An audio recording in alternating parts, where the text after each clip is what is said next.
So I want to just, from the beginning, kind of say from a medical perspective, there's kind of two kinds of illnesses. There's the illnesses that have a name, the traditional illnesses like diabetes or hypertension. There is fractures, and there's appendicitis.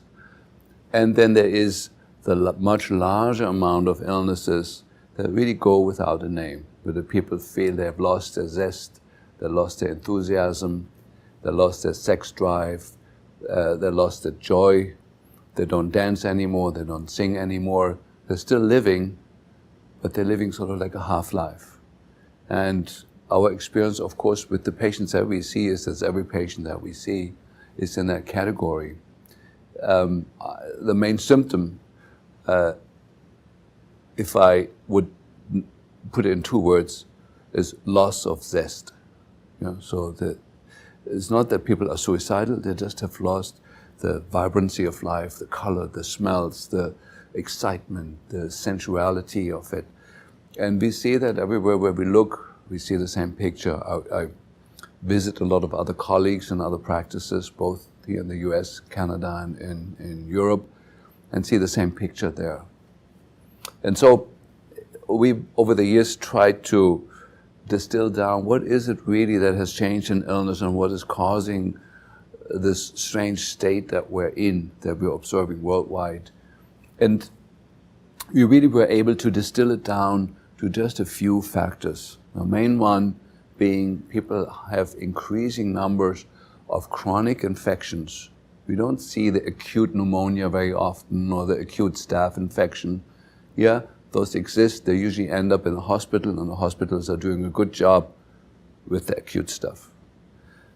But chronic infections are even denied by the medical community that they exist. Chronic Lyme disease, chronic mycoplasma infections, chronic Epstein-Barr infections. They're given sort of like a sideline in the teaching and the medical community, and are not giving their true place because they seem to be active in almost everybody that we see. Chronic mold infection, chronic parasite infestation. Those things have been extremely rare when I graduated from medical school, and now it's our everyday discovery in our patients that are chronically ill that they have these things. And so when we look deeper, what is it that has changed in the last 15, 20 years that these chronic infections have become so prevalent? And what we discovered is very simple. It's the exposure to electromagnetic fields. The only thing that parallels the exponential increase in in chronic neurological illness, with the low-grade depression, the insomnia, the muscle aches and pains, and the fatigue, and the strange neurological symptoms with tingling, numbness, vibration in the body. That increases exponentially. The number of children to be diagnosed autistic doubles every 5 years now. There's no more an issue, well, are we overdiagnosing it? No, it doubles every 5 years. The only thing that parallels that increase is the increased exposure to man-made electromagnetic fields, largely in the high frequency range. Just for the benefit of people who aren't fully aware, in what walks of life nowadays could you expect to encounter microwaves? Microwaves are used instead of radio waves for all communication systems. Your mobile telephone or cell phone uses microwaves. The microwave towers are almost on every street corner. Along the motorway you have the emergency services, microwave transmitters. Yeah. Microwaves are now everywhere, and microwaves succeeded radio waves because microwaves will penetrate buildings, that they will go through concrete, brick, anything, whereas radio waves won't. You need an aerial on the roof for radio waves, but for microwaves you don't. They will just go straight through your house. And of course what people don't understand is if they're going straight through your house, they're also going straight through you. The electromagnetic spectrum goes all the way from the things that drive our radios to the ones that are in outer space that are clearly very damaging, X-rays, gamma rays, UV. The microwave spectrum right here includes cell phones, microwave ovens, cordless phones, and Wi-Fi. The difference is this: they all use a similar frequency, namely the frequency of about 800 megahertz to 2400 megahertz, or 0.8 gigahertz to 2.4 gigahertz. The power of a microwave oven is 1,000 watts. That can boil a cup of water in a minute. The power of a cell phone is much less than 1 watt, and it was thought for a long time that therefore it had no biological impact. That is not the case. The biological impact of cell phone radiation is not related to its power. It's not related to its power. It is, in fact, quite weak. It is related to its erratic nature of the signal and its ability to disrupt resonance and interfere with DNA repair. And I'm going to show you some of the reasons why scientists believe that that is the most plausible theory for understanding the wide array of health impacts that pulsed digital signals from cell phones can have today. This is a really important illustration, and this was developed by the Greek researchers, showing the complexity of the signal. Signals have frequency or pace, they have amplitude or power, they have the pulse or the beats, they have intensity, polarity, and information content. And the information content on the signals may be the most important. We don't know, but we do know that whenever you're analyzing information about cell phone radiation, you need to know all of these things. And that's an example of how complex this is. This does not fit easily into the conventional paradigm of toxicology. With the greater the dose, the greater the response. It is the intermittence, the erratic nature of the signal that may be most important biologically. So that a very weak signal, but a very weak signal that goes might be more damaging than one that is a steady, regular signal. Think about how you, if you're trying to sleep, can sleep when there's a nice patter of rain. But if the thunder comes and shocks you, it disrupts your sleep. Well, we are in a natural state of homeostasis and resonance, and things that disturb our resonance may be more biologically important. Just to give you an idea of the complexity of a signal, look at all the things that take place in variation of intensity over a 4-second phone call. This was developed by Professor Margaritis at the University of Athens. This is showing you a tremendous variation that we get over one call. And in fact, the men who were responsible for the creation of these devices knew exactly what was going on, hence why men like Steve Jobs would not allow his children to use iPads or iPhones.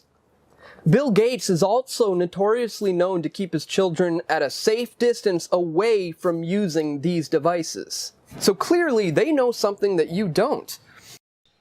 At levels of microwaves lower than you would find in a school classroom would cause 47.7% stillbirth or miscarriage in the first 7 weeks of pregnancy in women. And this is all written in my report, the whole report. Now, subsequently, other universities doing their peer-reviewed research, published and peer-reviewed in scientific journals, they found that children, because of their electrical conductivity and the excess water in their bodies that adults don't have, they absorb more microwaves. And you can get an extra 20% more damage in children than adults. So we're looking at a minimum of 57.7%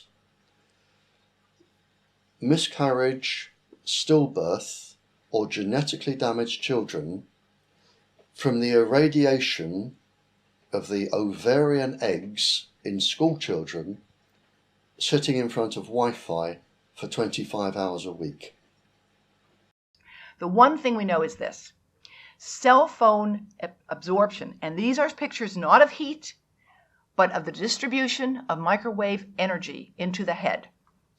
The standard that is used for all of the cell phones in the world today, all of the 5.5 billion cell phones today, set based on a guy who was at the 90th percentile of military recruits in 1997, right? Standard anthropomorphic mannequin, called SAM for short. This is the difference in exposure to the young brain. And is, again, this is not heat, this is simply exposure of radio frequency energy into the brain. Now, these data were, again, provided by our colleagues in Niels Kuster and Andreas Christ, and have been published, but these have not been, and I want to share them with you. This is showing exposure into the fetus. This is a 7-month-old, a 9-month-old, right? You see the exposures, phone out dark, coming in, and you see the exposure gets pretty much through during pregnancy if the phone is held right over the abdomen. That is why, by the way, the BlackBerry comes with a very clear warning. Do not keep near the pregnant abdomen, and don't keep near the abdomen of teenagers. Of course, when someone goes from age 19 to 20, I'm not sure what the presumption is there. But that is what the advice is with smartphones. Don't keep near the pregnant abdomen. These are data from the same group showing distributions of radio frequency energy, microwave radiation, into the head of a 3-year-old and a 6-year-old, looking at 900 megahertz at the tilted and at the touch position, right? You can see that the exposure gets pretty much through the brains. Remember the ads I showed you at the beginning. This is the 1800 megahertz, and the distribution is slightly different. It's actually greater with the 900 but you see that you're getting complete exposure. That is because the skull of a child is thinner, their brains contain more fluid, they will more readily absorb microwave energy. So, at least until proven otherwise, it's recommended that men with fertility issues may not want to keep their cell phones in their front pants pocket in close proximity to their testicles. Even when not in use, cell phones emit radiation to keep pinging their location, though the main exposure is during talk mode, where it may still remain in the pocket thanks to headsets these days. And then what happens when you have it in proximity to other common metal objects? Here's a cross-section at crotch level. There's the phone.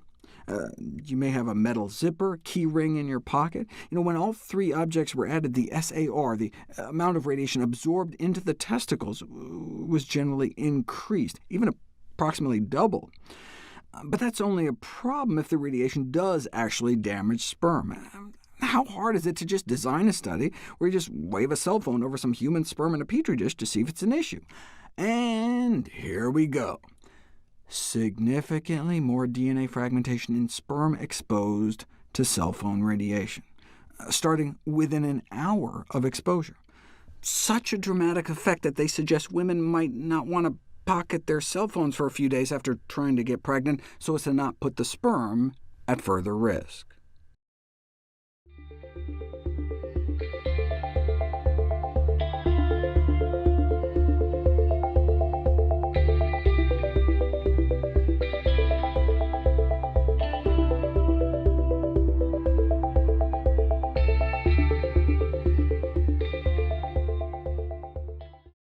Now, I want to just show you a little bit about sperm, because it's something that's not widely appreciated in this country. I'm showing you now a summary of what's been done in 7 different laboratories around the world, most notably Australia, the Cleveland Clinic. They've taken samples of sperm from men and put them into 2 different test tubes, cell phone exposed and not exposed. And you can see here fairly robust results in terms of vitality and motility. Exposed sperm are die about 3 times faster, and they have 3 times more damage to their mitochondrial DNA, as measured here. And this is work from Sir John Aiken's laboratory at Cambridge, trained andrologist who directs the National Centre for Research on this in Australia. This is other work from the Aiken group of showing a very significant effect on reduced motility and vitality of sperm, and interestingly, a very much greater effect at lower doses, lower levels of absorption of radio frequency microwave radiation, right? Really important. It's one of the reasons why that warning is on the iPhone, not to keep the phone in your pocket. This is work from the Cleveland Clinic, where Professor Agarwal, who's written more than 400 articles, noticed that men coming into his fertility clinic who were having problems tended to carry a lot of devices on their hips. I wore a lot of devices on my hips for years. So did David Servan Schreiber. It's convenient. Now, if I have it on my hip, I have it on airplane mode. This is what they were reported in the men. Those who kept phones on in their pockets or on their hip for 4 hours a day had about 40 to 50% of the sperm count of those who reported very little use. Now you would get almost no man that would report no use of a phone. But this was published in 2008. You know, don't wear the cell phone. You guys, don't wear that cell phone in your pants pocket, because that, you know where that goes. It goes straight. It lowers your sperm count within, 35 seconds? And even change the form of the sperm. So a lot of infertility is happening, and actually cell phone is big time. Prostate cancer, you know, there's a lot of things that can happen. So you gotta be careful. Don't wear it on your body. So now you need a man bag. So what Anna just referred to was a study done at Yale University that we were all stunned with and thought maybe it was faulty, that when a man or a boy puts a cell phone in his pocket and it's near his testes, within 30 to 35 seconds, 40% of the sperm is inactive. But it was reconfirmed by Exeter University in England 2 years ago. Same exact numbers, so that's a done deal. When you have two not only reputable but world-class universities with world-class researchers saying it, that's it. Number two, you may want to look on the archives of the Real Truth About Health conference and look up America's leading authority, Dr. Deborah Davis, and watch her at one of our conferences we held years ago in New York City. She stunned the audience. We all gasped when she showed pictures of a rare form of cancer created by cell phones that young ladies were putting in their ears. And right where the battery was right where the cancer is. So this is not a maybe, possibly, and what you're hearing today is extreme. You're extreme if you don't believe what we're saying. Now, the real problem comes, so you have a child that could be born genetically damaged, but the real problem comes when you become pregnant. If you are a teacher or a mature student and you become pregnant, because the embryo inside your womb, in the first 100 days, all of those 400,000 eggs are forming in your embryo, your child's ovaries. So your child could be born with genetically damaged eggs. And the main thing about the eggs in the ovaries of your child is that they have absolutely no protection. It hasn't been developed yet. We have a natural protection against microwaves. It was developed since the Stone Age against thunderstorms and massive amounts of radiation coming into our body. But in your embryo, your uterus, in the fetus, where your child is developing for the first 100 days, in the ovaries, the eggs do not have that protection. So they are at maximum risk from radiation. And for the first month or so, you wouldn't even know you were pregnant. You wouldn't even be taking precautions. That is the main danger area. So you give birth to a daughter, but her ovaries are now contaminated. She may be normal, she may be genetically damaged, but her ovaries are at the most risk. So when your daughter grows up and she becomes pregnant and has a baby, this is where one of these eggs will be fertilized and come out. So the real damage here is your grandchildren. That is where it is going to show most. And we already see this in animals that have reproductive cycles of a year or 2 years or 3 years. We're already seeing this, and it has been published by veterinary schools and vets and scientists, so we know this happens.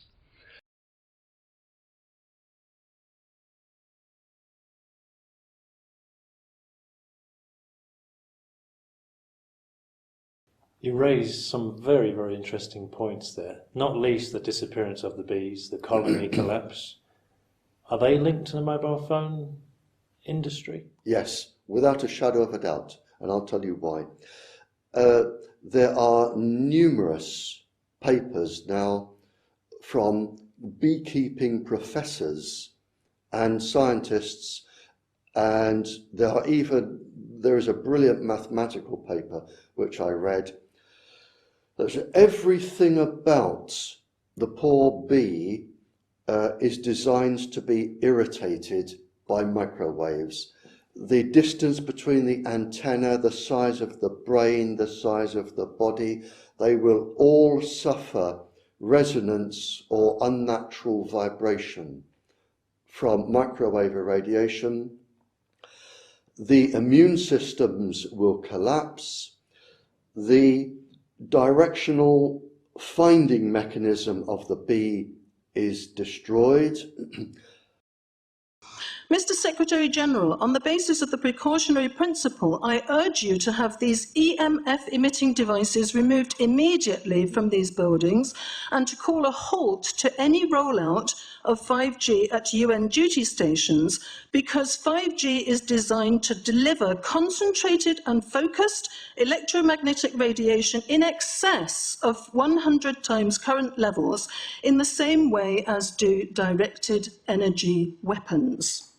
In line with the UN Guiding Principles on Business and Human Rights, to protect, respect and remedy, 5G technologies must be subjected to an independent health and safety assessment before they are launched anywhere in the world.